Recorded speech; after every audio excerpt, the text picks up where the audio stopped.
राम राम विद्यार्थी मित्रांनो, परीक्षेमध्ये प्रश्न विचारला जातो, क्रियापदाला संस्कृत मध्ये काय म्हणतात?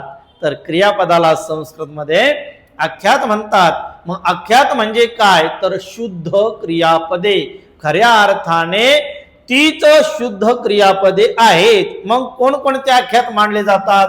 तर लक्षात घ्या, वर्तमान काळ, भूतकाळ आणि भविष्यकाळ हे तीन मुख्य काळ आणि एक उपकाळ आहे रीती भूतकाळ.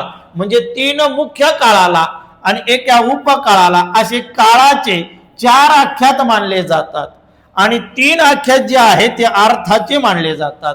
मग वर्तमान काळातील, साध्या वर्तमान काळातील क्रियापदाचा शेवट तो या अक्षराने होतो आणि म्हणून वर्तमान काळाचा म्हटलंय प्रथमता आख्यात. वर्तमान काळ प्रथमता आख्यात. भूतकाळातील क्रियापदाचा शेवट ल या अक्षराने होतो म्हणून त्याला म्हटलं ला आख्यात. भविष्य इथं रीती भूतकाळातील क्रियापदाचा शेवट ई ने होतो म्हणून त्याला म्हटलं ई आख्यात. भविष्य काळ ईल आख्यात, आज्ञार्थ उ आख्यात, विद्यार्थ वा आख्यात आणि संकेतार्थ द्वितीयता आख्यात.